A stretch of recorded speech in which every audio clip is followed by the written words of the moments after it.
Welcome to the channel, and thank you so much for stopping back by today.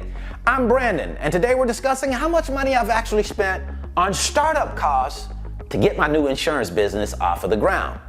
You see, I like businesses that don't require a lot of startup costs up front, but still gives me a lot of runway to make a whole lot of money. For example, I started a freight broker business as opposed to a trucking business because a freight broker business gives me this very opportunity, small investment up front, a lot of money on the backside. The insurance business does this exact same thing. Small investment up front, but lots and lots of runway to make a whole lot of money.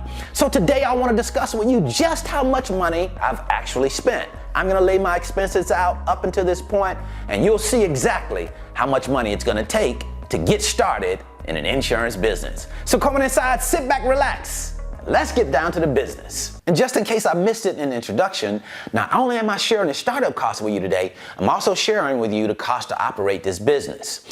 Why are startup costs and expenses so important to any business? Well, for the obvious reasons. Theoretically, it takes less time to get to profit when you have less startup costs and less expenses. And at the end of the day, although gross earnings are important because it captures how much money the business makes in total, what's more important is how much you make. And this amount is displayed in your net earnings after expenses. So without further ado, let's get into the expenses. So I pulled my credit card statement out to make sure that I had a complete list of all of the expenses that I've incurred up until this point. So here's what we have. Right out of the gate, the first expense that I incurred was $40 for the prep course to get you ready for the insurance test. I highly advise this prep course. It's a great course. It had me ready to go. And when I got inside and started taking the test, it was no problem because I was prepared and ready by this prep course. Prep course cost $40. Next up, after the prep course, I went and took the insurance test. The insurance test cost me $50 in the state of Alabama to take that test. Next up, there was fingerprints. State of Alabama requires have your fingerprints taken when you submit for your insurance license. That cost $45.95. Next up, $85.60 for the actual insurance license. I paid an additional $135.60 for my insurance license for my company, right? So I got insurance license in my name, $85.60, and I got insurance license in the business name for another $135.60.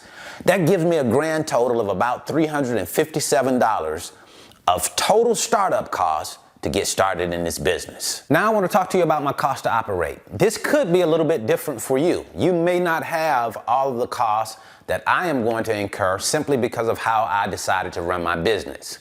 For example, I am going to use QuickBooks. QuickBooks is an accounting system. You don't have to have QuickBooks. Some people don't operate using an accounting system. I think it's great and necessary to have an accounting system. So I'm going to use QuickBooks at $35 a month. I'm also going to use something called Phone Burner as a dialer.